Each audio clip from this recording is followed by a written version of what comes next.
Dans ton programme, tu parles de l'aménagement du Palu et du Vieux-Bréhec. Que peux-tu nous dire ce que tu comptes faire pour Alors, je vais commencer par améliorer ces sites? Je vais commencer par le parking et toutes les esplanades du Vieux-Bréhec qui descend. Donc on a demandé à l'agence départementale, ceux qui nous ont fait le centre-ville, un plan de circulation, de nous faire un projet. Sur les parkings, sur l'effacement de réseau, parce que vous n'êtes pas sans remarquer qu'il y a un poteau électrique en plein milieu. Hein. Et puis bon, c'est un espace qu'on doit aménager depuis des années, en espérant qu'un jour, en avant de Guingamp, fasse quelque chose. Hein, on peut espérer. Donc l'agence devrait nous répondre incessamment sous peu. Et donc l'objectif, c'est d'avoir un espace pour bien accueillir les gens. Hein. Notamment que les parkings soient dans le bon sens de la pente, soient perpendiculaires à la pente, pour éviter de retrouver régulièrement des voitures en bas. Enfin, il y a tous ces trucs-là. Bien évidemment, mettre des toilettes publiques, parce que ça manque. Hein. Ça manque les toilettes publiques. Quant au Palu, c'est, à mon avis, plus compliqué. Le problème des cordons de galets, il faut savoir que les cordons de galets, ça vit. Et un cordon de galet, il se déplace. Et on a été l'autre jour après la tempête, c'est vrai qu'on peut mettre les galets en place, c'est facile. Bitumer tout le parking de l'espace de Bréhec, au-delà du Palu, excusez-moi. Il y en a qui suivent, ça tombe bien. Hein. On a des gens intelligents, hein, ça. Merci. Du Palu, on sait pertinemment que dans les 3 ou 5 ans, le bitume va sauter. À une tempête qui aura un jour, tout va sauter. Alors, on attend des process techniques qui nous permettraient peut-être de faire, pas forcément un parking enherbé, parce que c'est, le jour, il faudra remettre en place, c'est pas facile, mais on essaie d'avoir une solution technique qui nous permettrait d'être entre le bitume et l'air, le parking enherbé. Ce qui est certain, c'est qu'on a donc nommé une architecte qui est en train de nous faire un programme. Au-delà de l'aspect purement technique et de l'organisation des parkings, il y a aussi tout l'aspect aire de jeu, accueil des bateaux, accueil des remorques, certainement les bulleurs, puisque vous avez vu dans notre programme, on en reparlera peut-être tout à l'heure, il y a Kerlev qui est prévu, donc il faut qu'on déplace les bulleurs pour les descendre au Palu, et comme ils partent en plongée du Palu, c'est pas une mauvaise chose. Justement, puisqu'on parle du Palu, tout le monde, une majorité des gens du moins, trouvent que ces camping-cars sont bien gênants pour l'esthétique et pour la circulation aussi parfois. On a entendu parler de leur faire une aire à Kerjan. Alors moi j'aimerais bien que tu nous expliques ce qui est prévu à ce niveau-là au Palu et tout le projet Kerjan, tant qu'à faire. Donc dans l'aménagement au Palu, il est prévu effectivement de faire une aire de camping-car pour une quarantaine de camping-cars. Il n'est pas question de supprimer les camping-cars au Palu, parce que effectivement les commerçants locaux, restaurants et crêperies n'apprécieraient pas franchement. Par contre, en avoir 150 comme ça peut arriver, et à un moment donné, c'est non. Surtout qu'ils ont tendance à se garer à toutes les places, ils prennent la place des bateaux, ils prennent la place de tout le monde. Donc à un moment donné, il faut savoir arrêter. Donc l'objectif, c'est d'en avoir une quarantaine sur le Palu, sur une aire fermée. Hein. Et l'intérêt, c'est par rapport au projet de Kerjan sur lequel je vais revenir. À Kerjan, il est prévu de faire une aire de camping-car entre 15 et 20 camping-cars, une petite aire. Le principe, c'est de jouer sur l'aspect financier, que les gens qui restent au Palu payent la nuit 5 ou 6 fois plus cher qu'ils paieraient à Kerjan. Voilà, donc c'est l'objectif, c'est de les inciter à Kerjan. Alors c'est vrai qu'à Kerjan, on est face à la mer, mais on ne peut pas y aller à pied. Voilà, ça c'est la difficulté. Alors sur Kerjan, le camping, il n'est pas question de brader le patrimoine, hein, comme l'ont fait nos prédécesseurs. Nous, on garde notre patrimoine parce que bon, c'est des fusils à un coup pour gagner presque rien, peanuts. Il y a 4 choses de prévues, donc cette aire de camping-car pour une 15-20 camping-car.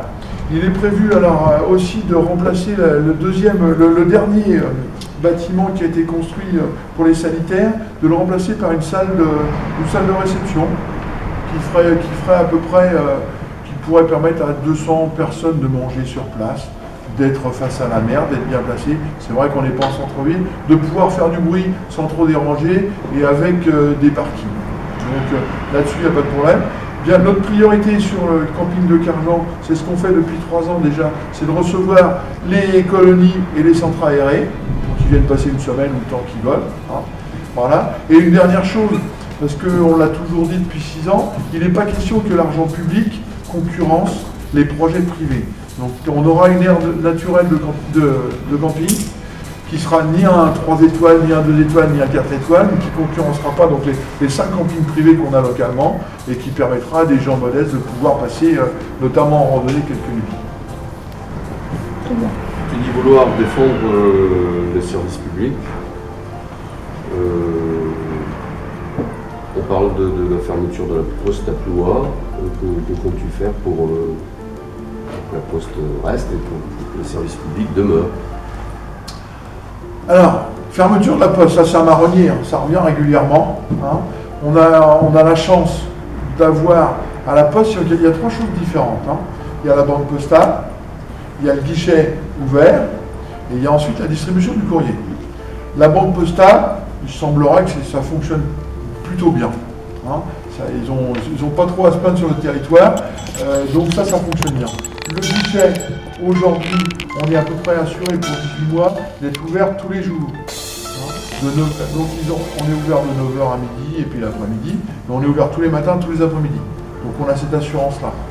Au niveau des professionnels pour les boîtes postales, ils se sont arrangés. Il y avait un problème, je crois, avec une entreprise. C'est réglé. Ils ont gagné un quart d'heure. Ça, c'est réglé. Aujourd'hui, ce qui peut poser problème pour les agents, je comprends bien, c'est la restructuration au niveau de la distribution du courrier. Puisqu'on va quitter l'envolon pour aller sur Trévenoc 5e. Hein, c'est 5e à la limite de Trévenoc, où effectivement le courrier va partir de là-bas. Là-dessus, on ne peut pas grand-chose. Hein, ce qu'on espère, c'est qu'ils ne suppriment pas trop d'agents, hein, et que ça continue à ce qu'on reçoive le courrier avant 13h l'après-midi. Parce que pour les entreprises, c'est pas facile. Quand on reçoit le courrier à 13h, on a jusqu'à 3h pour répondre, ou sinon on perd une journée. Pour que ce soit un vendredi, on perd un week-end, on perd 4 jours. Défendre le service public, c'est aussi maintenir la qualité, au niveau des employés communaux, au niveau de la commune. Maintenir aussi une présence permanente en Nantes. Au niveau de la commune, on est ouvert tous les jours, depuis le passage aux 35 heures. Hein, on est ouvert tous les jours, plus le samedi matin. Voilà. Au niveau de notre programme, on propose un guichet unique où les gens, la population pourra se renseigner une fois par semaine, une fois tous les 15 jours par rapport à la communauté de communes, hein, pour qu'on ait une personne qui puisse prendre la question et répondre le plus rapidement possible. Alors, ça évite d'aller à Blanchardeau. C'est vrai que bon, si on peut éviter de se déplacer, voilà. Ensuite, ce qu'on a essayé de faire sur les routes et sur tous les travaux, on l'a vu sur les vestiaires du foot, on l'a vu sur la salle associative au tennis. Hein. On essaye d'équilibrer, alors 50%, est-ce que c'est 50%, mais on essaye de faire kiff-kiff. Hein. On est plutôt entre 40-60 ou 60-40 entre les travaux en régie et les travaux d'entreprise. Il faut aussi respecter nos agents. On a acheté beaucoup de matériel et on continuera à en acheter pour avoir de bonne qualité de travail. Et puis aussi, ne pas leur faire que ce qu'on appelait les merdes, donc ramasser les poubelles, tous ces trucs-là. Ils aiment bien aussi faire des bâtiments, participer à la construction de la vie. Et ce sont d'abord des agents qui sont très fiers de travailler pour le service public. Hein. Et donc, ils nous le rendent bien. Et il faut aussi leur rendre à ce niveau-là. La communauté de communes vient d'être évoquée. Alors, on sait, on dit qu'il y a une centaine d'agents à la communauté de communes. Donc, les habitants de Ploua aimeraient bien comprendre, je pense, leur rôle à tous ces agents, qui est donneur d'ordre, comment ça se passe, quelles sont les différentes fonctions de ces agents communautaires si nombreux. Je ne vais pas tomber dans le piège que pourrait dire une certaine droite libérale, qui aujourd'hui est sans étiquette d'ailleurs. On peut en rigoler, mais bon, ils sont sans étiquette, mais enfin ils sont quand même d'une droite très libérale. Je me suis laissé entendre par une personne qui n'est pas sur la liste, qui devait l'être et qui ne l'est pas à cause de ça. On a aujourd'hui 13 compétences à la communauté de communes. Alors bon, je ne vais pas les citer, mais on peut les retrouver. Donc déjà, quand on divise 13 compétences par 100 personnes, ça fait des petits services, comme on a à la commune, hein. On a aussi des petits services. Je crois qu'on a des services comme l'école de musique, hein, tous les services, le ramassage des ordures ménagères, la petite enfance, hein, où il y a quand même une vingtaine de personnes, tous les services administratifs, l'eau, le SPANC, le service d'assainissement non collectif, hein. Qu'est-ce qu'il y a d'autre encore? Mais il y a plein de services. Ce sont des services entre le plus gros, je vous dis, c'est la maison de la petite enfance et l'école de musique. On a bien sûr la culture. On a 1 ou 2 personnes à la culture, 1 ou 2 personnes au sport. Enfin voilà. Hein. Et puis surtout le pôle jeunesse. Mais ils sont tous débordés aujourd'hui. Et ce qui rend en plus l'administration, ce qui met les agents de l'administration en difficulté, c'est Internet. On est tous sur Internet le matin, quand on arrive le matin de bonne heure. Il faut répondre en urgence à 30 ou 40 mails. Et on est toujours dans l'urgence. Et malheureusement, de plus en plus, on a du mal à prendre du recul et à s'organiser. Ou alors, on est en réunion tous les matins, et puis on n'est plus au service de la population. C'est un choix. C'est aussi un plus pour la communication, Internet, ça va vite, on peut se dire les choses. Oui, mais c'est aussi une des premières raisons pour lesquelles les gens se fâchent. Parce que comme on ne prend pas le temps de bien écrire, on écrit vite. Hein, et entre la personne qui l'écrit d'une façon et la façon dont c'est perçu, ça clash rapidement. C'est vrai. Certains disent que la commune est lourdement endettée. Moi, l'autre jour, j'ai regardé sur un site internet, justement, et j'ai vu que le pouvoir, au contraire, était en dessous la moyenne d'endettement. Ça fait partie de ce qu'on a réussi sur la mandature précédente.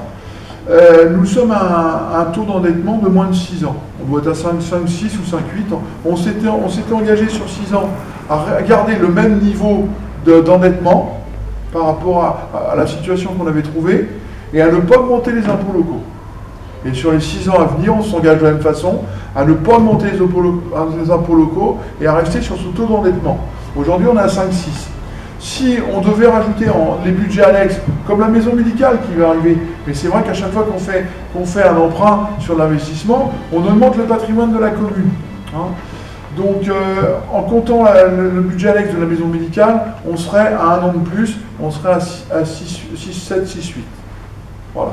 Mais ces chiffres seront donnés à l'inauguration. Hein. Donc on est à moins de 7, et donc les recommandations aujourd'hui sont de ne pas dépasser 8. À 8, on passerait dans l'orange. Donc on est toujours dans le vert.